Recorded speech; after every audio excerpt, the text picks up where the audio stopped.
One of the most frequently asked questions that I get is how to introduce a new puppy with the other dog in the home to ensure that they get along and start off on the right foot right away. So I am going to show you how to introduce a puppy. This is Harper. She's 8 weeks old with an older dog, Ava, who's 8 years old.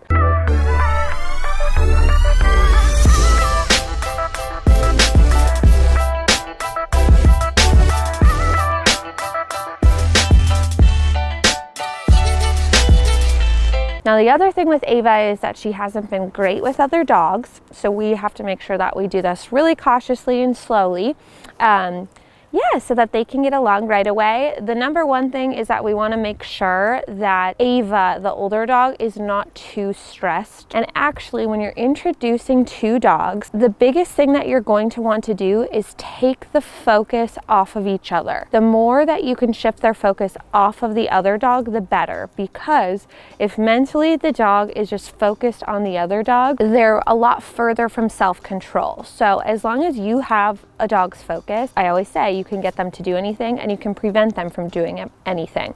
So it's super, super important now when we do this that we first start in the neutral setting. Ava, the older dog, is also very protective over the mom. So we are just going to completely not have her be in this introduction equation so that there's no added trigger like the protective instinct, which you may have to work through when you are introducing your dog, and you just have to, you go about it in the same exact way, just very, very slowly like we're going to do. Abby is going to have Ava and Cassidy is going to have Harper. We are just going to have Harper sit here and chill. She's a pretty chill puppy, so this is going to go a lot better, and probably the whole introduction period is going to go faster than it normally would with a puppy this age, because typically they'd be a little bit more rambunctious. So the number one thing that you would want to do is just try to keep the puppy as calm as possible. So throughout this whole introduction process, it's going to be really important that we first just get the dog acquainted and familiar with each other. The hard part about introducing a puppy a lot of the times is that a puppy, instead of it just being the personality, you have, the personality of the dog,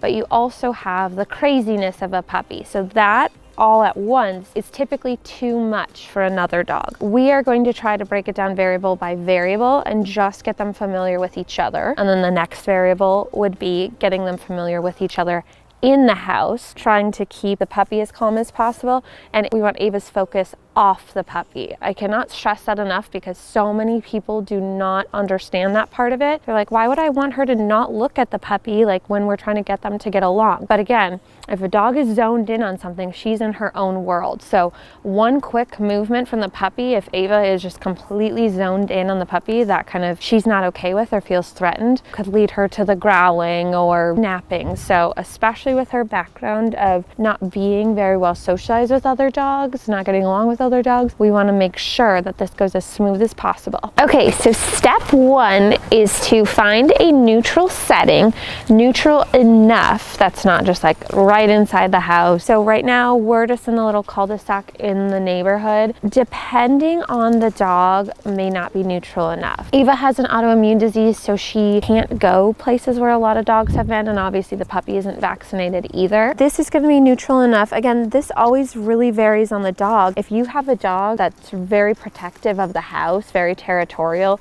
you're going to have to go further away from the house. So find that spot that you're not working through that added trigger as well. If there's that protective instinct, whatever, try to just make it so it's the two dogs just greeting. Step two, get your dog's undivided focus on you and not on the other dog. So obviously we want her to know that there's another dog there, but you want to be able to snap her out of it and get her focus. So right away in the beginning, when you stand in one spot, now Ava has really great focus and she's super food motivated. It's not going to be a bad thing if your dog isn't as focused as Ava is. You're just going to have to stay in each spot longer. What we're looking for, we are going to make sure that she has 100% self-control. Now, what I mean by that is most people, to get self-control, they get the dog to sit and focus on them. I mean, it's a little bit more than halfway there for self-control, but the real test with everything, one, yes, does the dog do it with your direction? But two, what happens when she has mental freedom? So what I mean by that is, in every single spot that we get to, we want to start by getting her focus, whatever it takes to get her to look up here. You can use a toy, treat, anything. So we are going to make sure that we have too much focus first from Ava, meaning like right now, how she's so focused here on Abby. We want her to now look at the puppy. It's like, let's let the focus go. So until you get to this point, use a treat, use this. If a dog is super focused on the puppy, you might literally have to like be on her nose, like, Ava, Ava, over here. Don't even look at the puppy. Hi, yes, hi. Oh, yes. Oh, don't look at that puppy over there. Hi, yes. Yes, good. Oh, sit. Yes, good. Also, I'm looking for her to not be super pacey around as well, just because although she's not focusing on the puppy, you can kind of see that excited energy walking around. So all you want to do is keep directing her to sit and down. Be persistent about that. Step 3. Now what we're looking for once we have too much focus is letting Ava get a little bit of mental freedom to look at the puppy and look back on her own. If she stares at the puppy for longer than 3 seconds, Abby's gonna just call her name back. She still gets rewarded, but we know that she's not ready to go forward yet until she can have the complete mental freedom to look at the other dog and look back completely on her own. So here we have the too much focus, and now it's like, okay, come on, can you look at the other, can you look at the dog? So now we'll let her mind go a little bit. Remember, you cannot let her mind go until you've first gotten to the point of too much focus. Do you want to say hi? Hi, Ava. Hi, pretty girl. Yes! And she looked right back at Abby. Good job. It's a really good problem to have when you have to get her focused that way. So exactly this, and then we'll move forward. So now when you get into a new spot, we reset. Get to too much focus again. Have her sit. Sit. Yes. Happy girl. And this is going so amazing. Most of her focus is completely on Abby and even Cassidy, nothing really about the puppy. We'll see how she does when we get up closer, but this is exactly what you want. Okay, now we'll let her mind go. Ava. Hi, yes! Good girl, and we'll move forward. Good girl. Now, the amount of steps that you take forward just really depends on your dog. As you can see, Ava is really relaxing and chill, which is so amazing. But if you take 2 steps and your dog is just like bolting for the other dog, you need to stop right there. You know, instead of taking 5 feet forward, you would only go 1 foot forward. You know, you really want to make this process unique for your dog and keeping your dog as controlled as possible, whatever that takes to get there. Too much focus? Ava. Ava. Ava! Ava! Now this is really important that we include the mental freedom, because so often with, so many behaviors, the dog is like totally fine as long as they can be focused right here. Everyone says like, as long as I can have a treat and have the focus up here, we're okay. But it's that second that we let any mental freedom go that issues happen. So it's important to start introducing it right away to make the greeting as controlled and as amazing as possible. Because our goal is obviously to let them have full mental freedom together and be able to get along. So it's really important to start that right away. Okay, we'll do one more right here. Super important that when you get this close, basically like in the bubble, a few feet from the other dog, that you spend a lot of time in this spot, getting them comfortable with each other at this distance. So many people, they finally get up to this spot and then they just want to rush the meeting. But this is where you can really get a good sense of how she's feeling about the puppy. You know, this is where the dog tries to get at the other dog, and you want to make sure that if Ava's unsure about the puppy at all, you see this here as opposed to when she's getting up nose to nose with the other dog. So don't rush this part. I can't stress that enough. So Ava just kind of tried to look at the puppy, but Abby grabbed her focus back. Super important. That's one thing that I always say, is that if your dog is trying to get somewhere, they're not ready to go there yet. So it's really important that when we do tell her to go say hi, that's going to be when she doesn't even want to go and say hello to the puppy, because that means we have the other dog with us mentally as much as we possibly can. So this is perfect. I mean, this is where Ava's really getting like the smells of the other puppy, and Harper is doing so good. Harper's doing amazing, just relaxing. Again, if this were too much, if the puppy all of a sudden, you know, we're really lucky because we have two very controlled settings right here with each of the dogs. So if the puppy started running around, going crazy here, barking, and it kind of set Ava off, we would go backwards. So don't be afraid to go backwards in this process if you have to. Step 4, meeting the other dog nose to nose. So as long as everything is controlled all the way up, our next step is to introduce the dog. So when we do this, we want to make sure that, Abby, you're gonna have Ava's attention, and then we're going to command her to go and say hello. Now this is important with greetings, because when we tell the dog to go and say hi to the other dog, we are letting her know, like, okay, you don't have to be the judge of this dog, especially a dog who has a past of kind of feeling threatened of other dogs, associating other dogs with negativity. So we're going to tell her to go say hi to let her know, like, this other dog is okay. So when she does that, very important that we keep the introduction as short as possible. The longer Ava would be zoned in on this puppy, the more that negative associations with the dog could accumulate. We want to avoid that from happening at all, so we're going to keep the intros very short. We're going to go let her go and say hi for 2 seconds, call her back. And then, depending on how difficult it was to get her attention, if it was super easy to call her back, we'll increase. So we'll double the time. It'll be 2 seconds and 4 seconds and 6 seconds. If it's very difficult, she's like smelling the puppy and we have to kind of pull her back. When we call her out of it, we're gonna stay at that 2 seconds until she gets immune to the 2 seconds and is able to come back when called immediately. All right, you guys ready? All right, Ava, sit. Okay, go say hi.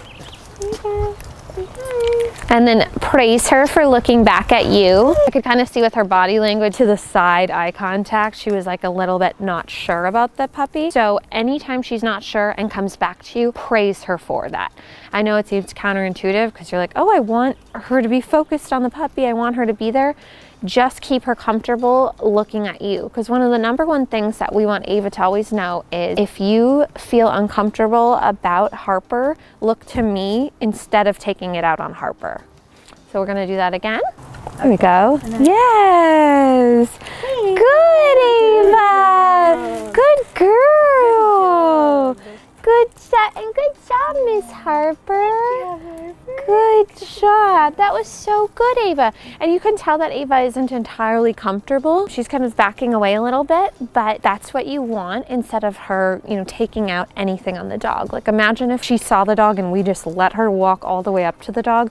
Who knows what could have happened in that kind of state of mind. So this introduction went as smooth as it could possibly go. Amazing. Both of them did so great. Oh, are you sleepy? Okay, so to recap the introduction process. Step 1, find a neutral setting to first introduce the dogs. Step 2, focus on getting your older dog's focus as much as you possibly can. Step 3, slowly work up to the puppy, giving the older dog a little bit of mental freedom. Step 4, introducing the dogs nose to nose. Okay, so now that we've done the introduction in a neutral setting, we are going to go over how the dogs should transition that introduction in the house. Now, what's super important about this is that we ensure that there's a boundary. Now, depending on the behavior from both dogs, this boundary introduction period could last anywhere from an hour to 2 weeks. So what I mean by that is we really want to see what Ava's behavior is going to be like through a boundary. So the puppy's going to be in a crate, a pen. We'll probably put her in a pen just because she's super chill. But if you have a really rambunctious puppy that would just be going nonstop in the pen, you can do it through the crate. I know this is the most exciting time, but don't rush this. I can't stress that to you enough. I have seen so many people just rush into letting the dog get together inside the house, and you're just putting in too many variables at once. It's the territorial aspect, it's the rambunctiousness of a puppy, it's the personality of the puppy. It's a new puppy coming into Ava's house that she's been the only dog in for 8 years. So make sure that you do this process very slowly and cautiously. I mean, it's like 2 weeks, maybe max, to ensure that nothing bad happens between the dogs, to have a lifetime of just being able to feel at peace that they're getting along and no stress. So I know it seems like a lot to ask to keep your 2 dogs essentially separated and isolated for possibly 2 weeks, but trust me on this. If one bad thing happens between the 2 of them and there's a growl or a snap or something, it could backtrack the whole process so much, and you just do not want that. Just make sure that they can get used to each other and the energy of each other through that boundary before you do the introduction in the home without a boundary. Okay, so with the boundary introduction in the home, what we're looking for is essentially what Ava is doing, just not really caring. And of course, Harper is so perfect right now and she's sleeping. So she's really just allowing Ava to get comfortable with this other puppy just being there without all the crazy energy and all that, which you're not always gonna have. So what you would wanna do is, I mean, this is the best case scenario, honestly. Very rarely do I see an older dog just not care this much, but that's exactly what you want. When the older dog is sniffing through here, you want to make sure to keep those introduction periods through the boundary very short as well. So again, if she was over here, if they were sniffing nose to nose, Abby, call her. Ava. Yes, and just praise her for being able to snap out of it. So we're really looking for that self-control from the older dog to be able to snap out of that state. And a really good judge of, how okay she is when Abby said Ava, she looked instantly. If the dog doesn't come instantly, you're gonna wanna pull her back on the leash. Ava definitely, we can take the leash off. So notice we started with the leash on, with the boundary as controlled as possible, and then we'll try to give a little bit more and more mental freedom. So it's always easier to be a lot stricter in the beginning and then let the dogs have more freedom than the mistake that people make of too much freedom in the beginning, have something go wrong, then you have to go backwards, and then your dogs can only coexist like on leashes together. So always best to do it this way, just to ensure that everything stays very controlled and positive. And you might think like, oh, there's really no need to be like calling her and checking in because she doesn't care, but that's great. We just want to check off everything and make sure that the dog is completely comfortable just before going to that next step. So this is amazing. We'll see how Ava does through the boundary when the puppy wakes up and has a little bit more energy. That will be a really good test at how fast she can snap out of her focus on the puppy. And again, that's just really important because when they are out together, you want to make sure that you can get Ava's focus off of her instantly. If there's like a growl, something is threatening her about Harper, we want to be able to take her focus off of Harper so that nothing escalates really instantly. And just constantly calling Ava back, keeping her focus back on you, just ensures again that she has a lot of self-control and is just with us mentally that entire time.